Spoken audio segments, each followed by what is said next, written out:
It's time for more Manifesting Original Rich Bitch Experiences. Each week, we're talking travel, wellness, and millennial musings with a level of refinement. What level? It fucking depends. I'm your host, Ava Bilkey. Hey guys, welcome back to the More Pod. This week, I wanted to share some thoughts on the keys to healthy friendships. And I think all of us can say that we've been through lots of iterations of friendships. I know I have. And I think that as a kid, there's this idea that the more friends you have, the more popular you are, like the better of a person you are. And so having multiple friends was always like really rewarded.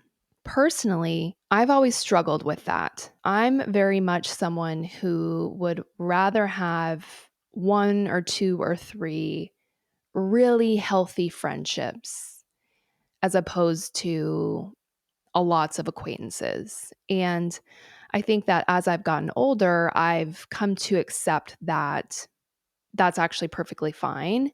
And I feel like I'm currently in a place in my life where the friendships I do have feel really healthy, but it's been a long road to get here. And so I was reflecting on what makes a friendship good or what makes a friendship healthy.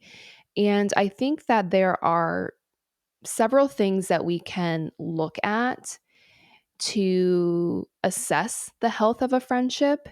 And this is something that I think is important for us to do as well, because I think as adults, it's harder to make friends.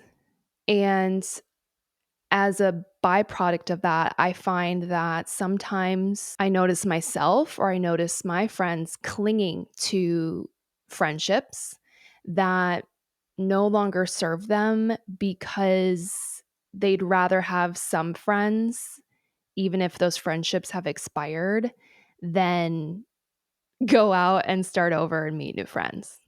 But clinging on to expired friendships can actually do more harm than good. I think looking at these keys to healthy friendship can actually be helpful to use as a guideline when you're examining your current friendships or making new friends. So let's get into it. I think the first key to healthy friendship is communication.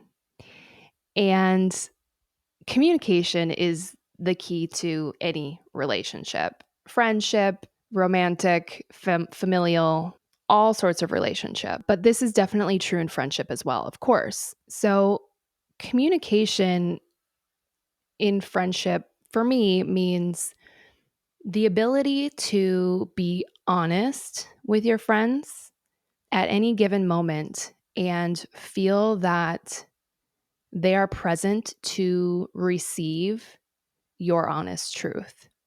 Meaning, if you have something that you want to share with a friend, it should feel like you can share anything with that friend without them overreacting to what you share, without them taking your truth too personally. I want to feel like I can go to my friends and say anything. But an example of how I've needed to use this type of communication recently is feeling really burnt out. And in moments of feeling really burnt out, I know that I personally may not be available to be the best friend. And so I've actually practiced sharing this with my friends and quite literally saying, hey, I would love to talk, FaceTime, whatever, but I just don't have the energetic bandwidth to do so right now. That's been a big one for me. And having a friend who can say, okay, thank you, no problem. We can talk when you have the capacity to do so. That ideally, like that's a really healthy friendship. The opposite of that would be having your friend react in the way where they're like, upset that you don't have the bandwidth, even though you're trying to tell them in the most loving way possible. I hope that makes sense. But that's an example of how I think really honest communication about anything and everything can really help keep the lines of communication open in friendship. And without open communication, it's pretty hard to maintain any level of relationship with anybody. The second key to healthy friendship is autonomy.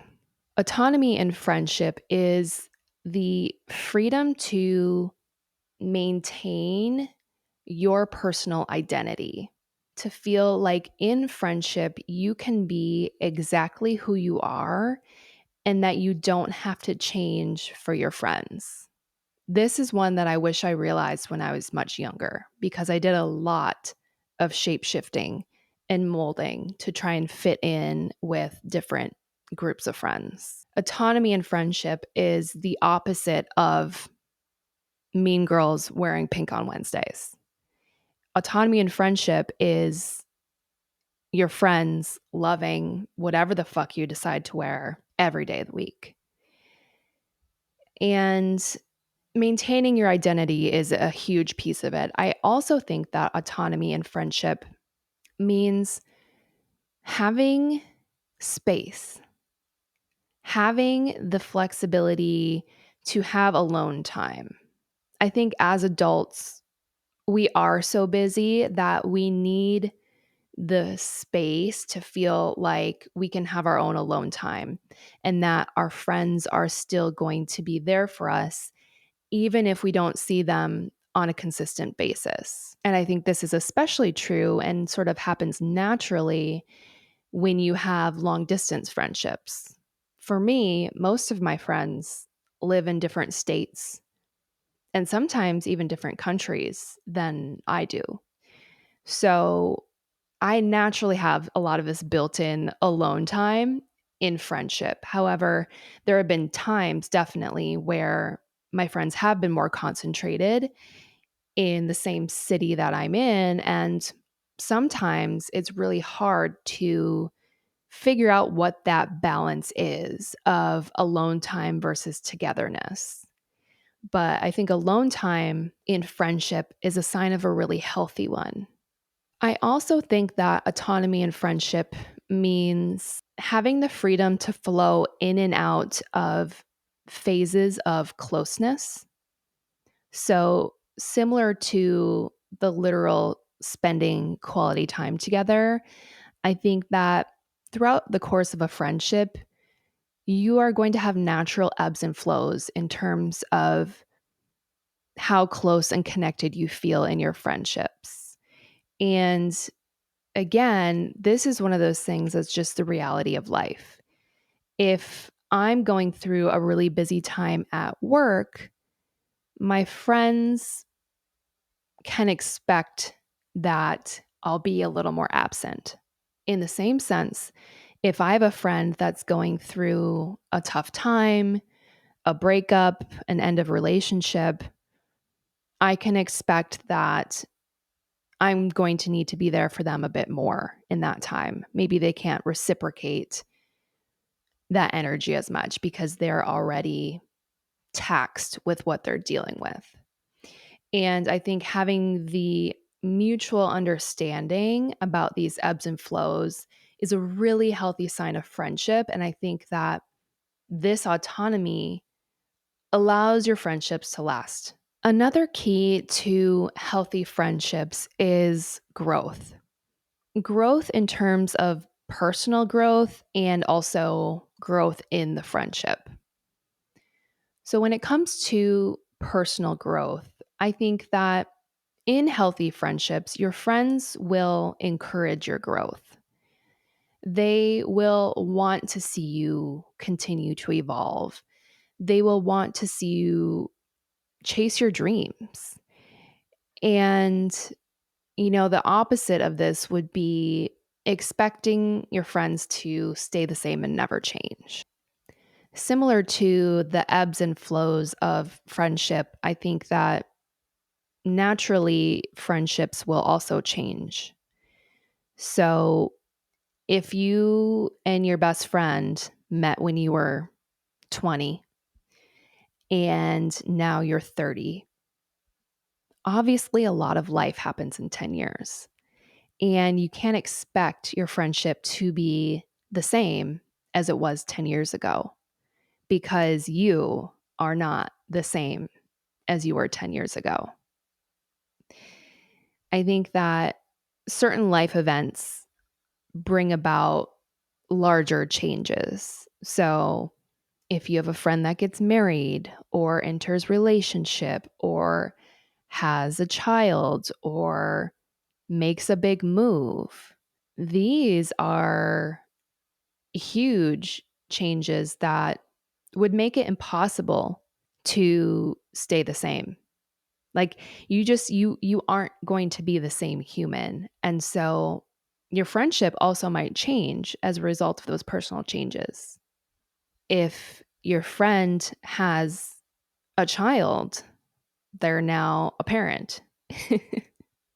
And parents have different priorities than non-parents.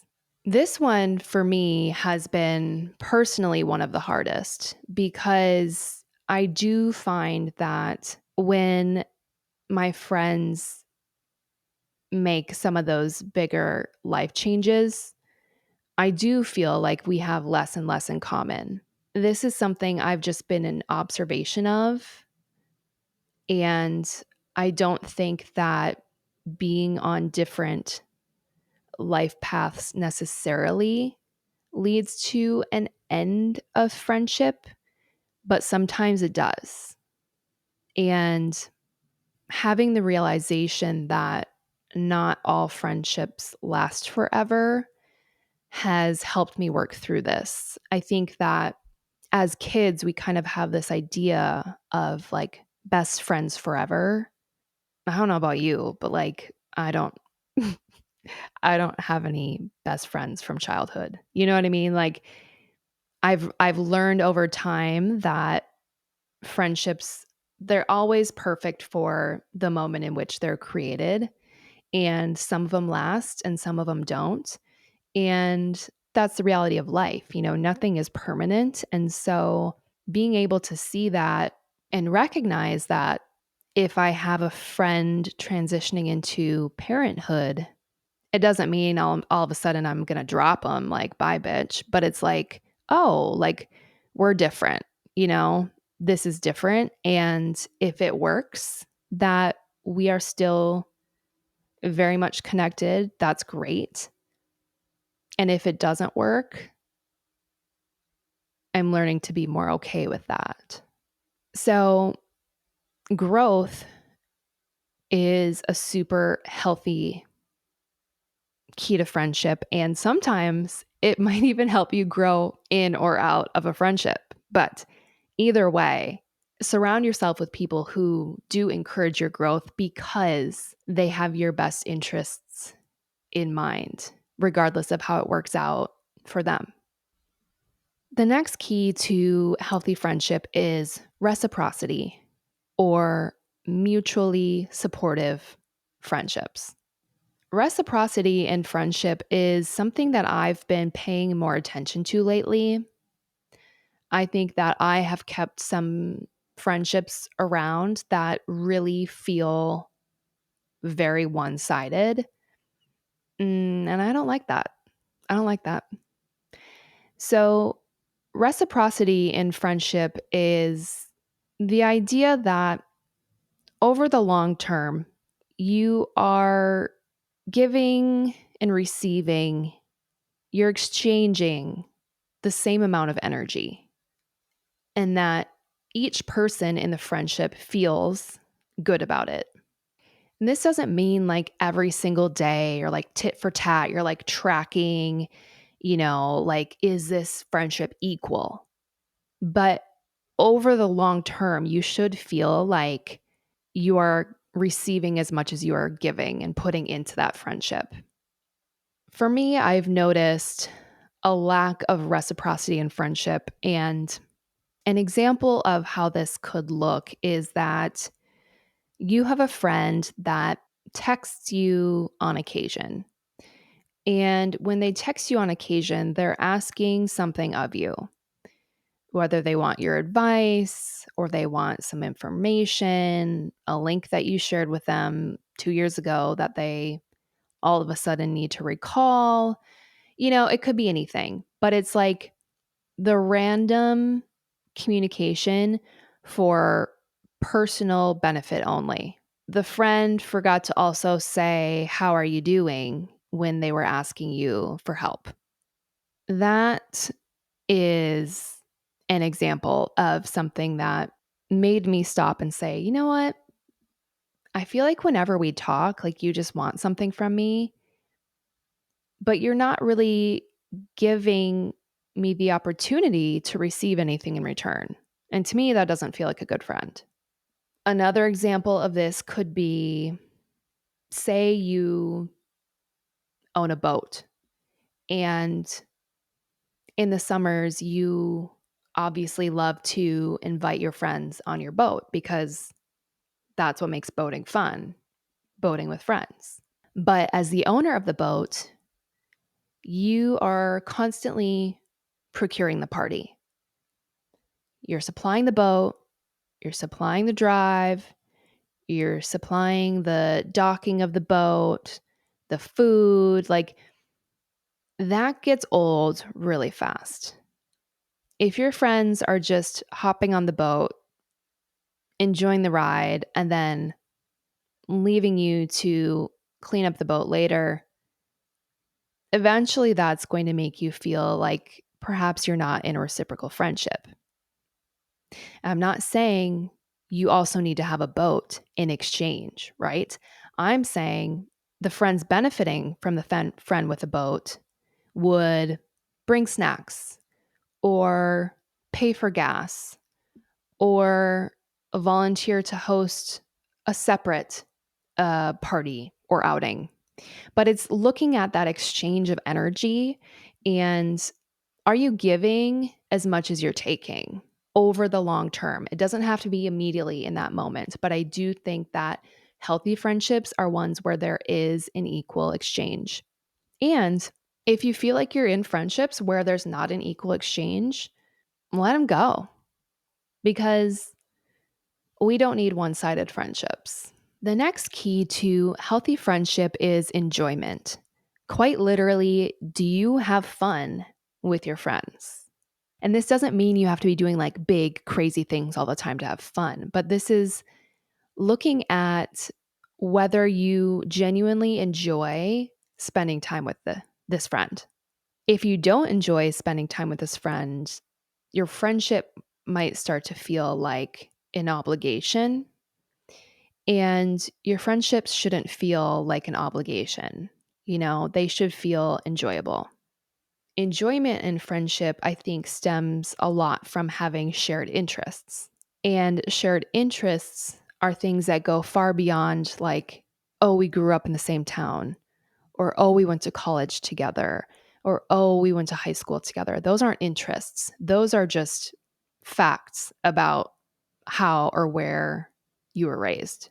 Shared interests are things that you like to do together. Maybe you and your friends love to go roller skating.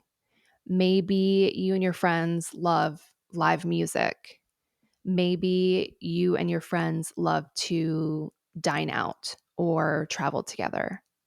But it's making sure that within your friendships, you have shared interests that provide you the opportunity to enjoy spending time together. Don't forget to have fun with your friends. The next key to healthy friendship is trust. And trust, just like communication, is a non negotiable. Without trust in friendship, you have no friendship. But trust, I think, is one of those ones where you'll be able to tell over time, whether there's trust and friendship. It might not be immediately obvious. I think there are two kinds of people. There are those that will automatically trust you 100% until you destroy or erode some of that trust. And then I think the other half of people give 0% trust upfront and make you literally earn it over time. So that's kind of interesting. But I think that either way, it does take time to determine whether there is true trust and friendship. In asking my best friend what some of my greatest qualities are as a friend, she shared with me that she thinks I'm a vault. What she meant by that was she trusts me to hold her secrets. And I think that is such a beautiful thing. And I think that it's a great way to prove your trustworthiness. So, if you're looking for healthy friendships and markers, maybe that's a good place to look to. Is this person a vault? Can I tell them my deepest, darkest secrets and trust them to literally take those to the grave? Trust can also look like, can I count on this person to show up for me in my times of need? So, if you don't live in the same city and maybe you don't talk all of the time, but your friend is going through something and they really need you, can they depend on you to be there, to show up? If your friend tells you that their birthday is the most important day in the whole entire year to them, and they'd really appreciate if you could move mountains to make it to their birthday party, moving those mountains is what you need to do. Can they trust you to do that? Will you show up? Trust in friendship can also look like safety. Do you feel safe enough to reveal the layers of who you truly are to your friend? Can you trust them in the sense that you can be your true self and know that they won't run away or turn their back on you or do anything else to abandon that trust? I think trust and friendship is what makes or breaks at the end of the day. And it can be tricky because, again, this is something that is either built or revealed over time. And so you might have some false starts in friendship, or you might have to have some tough conversations that ultimately result in the end of friendship based on the ability to trust this friend. The last key to healthy friendship is loyalty. And loyalty really looks at how your friendship continues to endure when you take it outside, when you introduce other people to the equation, when you bring in other friends or romantic partners or business connections. Loyalty in friendship is so important. And it's really looking at, do you and do your friends respect your initial connection? So if you introduce your friend to some other friends and say they really hit it off, how do they then navigate that moving forward? One time, I got a really bad taste in my mouth from a friend who I felt was continuing to hang out with my friends without me after I introduced them. Like, I had introduced this friend to my friend group, and Then all of a sudden they were in the friend group without me. I don't know if that makes sense, but obviously none of them were very good friends, but it felt like a level of betrayal. I had felt like, hey, I was your friend and I trusted you enough to introduce you to my other friends. But now I feel like you're betraying my trust because you are spending time with these friends without inviting me. I don't know. I didn't like that. And for me, that was an example where I felt like this friend was not loyal. I guess in that scenario, I would have expected they would continue to include me in these hangouts, that I'd be aware of them. Or at the very least, they'd be like, hey, thank you for introducing me to so and so. Like, we're having coffee this week, and I wanted to thank, like, just some acknowledgement of my role in the whole thing, I think would have made it feel a lot better. But ultimately, that was an example of me feeling like a friend was not loyal. I think also it's like looking at whether a friend will talk you up or tear you down in front of other people. So if you're in like a group setting or if you're in a networking setting, a healthy friendship would be one where your friend is talking you up to the people you're networking with. You know, they're just as invested in your success as their own. If they were tearing you down, on the other hand, and trying to get ahead for themselves, you know, maybe there's some jealousy involved, that would not be a very loyal friend. I hope those examples help. I feel like the loyalty piece is super important, but sometimes hard to verbalize. And it's really just a feeling. Like, do you feel like your friends are loyal to you or otherwise? So, these are the keys to friendship that I have grown to discover over time through a lot of trial and error. And having these awarenesses have really helped me to make sure that the friendships in my life do feel really loving and supportive and mutually beneficial. And these keys have also helped me to know what to look for as I'm meeting new people and making new friends.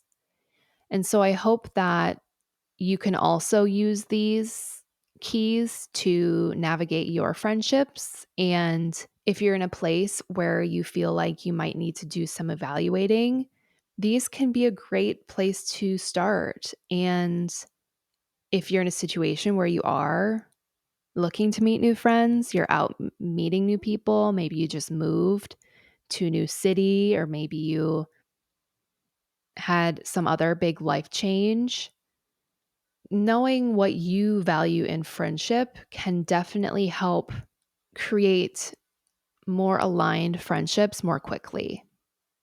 So, I hope you found these helpful. Let's transition into this week's Love It or Leave It. What I'm absolutely loving right now is this giant chocolate chip cookie that I've been baking. I got my hands on this recipe for a single serving giant cookie a few years ago now. And I've got it down to the point where I know this recipe by heart. If I feel like I need a chocolate chip cookie, I can whip this up real quick and it's delicious. I make it gluten free, and it's just, there's something so comforting about a freshly baked chocolate chip cookie. So I made one last night. I love this cookie and I get on like kicks with it. Like, I'll go through a phase where I want this cookie every single week. And I try to make it only once a week because, again, it is a giant cookie, but I've been on a kick and I'm loving it. I think that One of the reasons why I like it so much is because in junior high, in the cafeteria, we had like a snack bar at my school. And, if you had cash money, you could go buy treats from the snack bar. And the snack bar staple was this XXL cookie. And it was essentially this, like a very large cookie, chocolate chip. They're always really underbaked, but they were delicious. And I feel like perhaps I love this cookie so much because it reminds me of the one I used to get at junior high school lunch. Although I don't really know why I would love that memory because I didn't particularly love junior high at all. So I don't know. Maybe it's just the nostalgia of the whole thing. But I've been on this cookie kick and I love them. What I'm not loving though is the week before a hair appointment. If you're someone who colors your hair, you'll know what I mean. But the 7 to 10 days leading up to your next hair appointment are absolutely brutal. I kind of fell off the schedule with my hairstylist a bit. And so I typically get my hair colored every 7 weeks on the dot. And I'll book out my appointments like a year in advance. But with all the travel I've been doing, that's kind of thrown a bit of a kink in that schedule. And so I got myself into a scenario where it will be 10 weeks in between my last and my next appointment. And I'm at week 9.5, and these roots are embarrassing. The outgrowth, I mean, I look really unkept, unhinged, and it doesn't matter what I do. I just look like a mess. Like, I washed my hair, still looks dirty. I styled my hair, it still looks crazy. Um, and I'm just really not loving this. The moral of the story is stick to your hair schedule at all costs because if you know, you know. I'm out here looking absolutely crazy and I am leaving that behind. By next week, I'll have fresh hair color. So I'll have a whole new personality, which is something that we can look forward to. One thing that I'm not sure if we're loving or leaving yet is my current new podcast setup. So this episode is actually being created from my bed. I'm experimenting with a different recording location in my home because I'm aiming for a better audio file. Not to get technical, but I'm in my bedroom and I'm hoping that the acoustics of this room are better. And I mean, we'll find out. We'll find out soon, but I'm not sure if I am loving or leaving this setup because I'm sitting in bed. Like I'm pulling a full Emma Chamberlain right now. And this is very foreign to me. I don't do anything from bed except for sleep. I don't bring my computer in the bedroom. I don't do any work in the bedroom. I definitely don't podcast from the bedroom, but I'm trying it. I'm trying something new and we'll see if this nets out as a love it or a leave it after we edit this episode. So, TBD on that one. But that's all I've got for today. So, thank you for listening. I truly appreciate the time that you spend here with me every single week.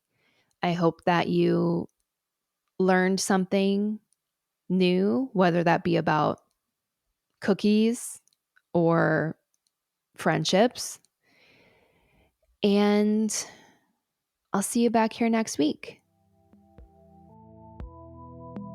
Listen to the More Pod every Wednesday as I share the things that make me more me and discover a thing or two to make you more you.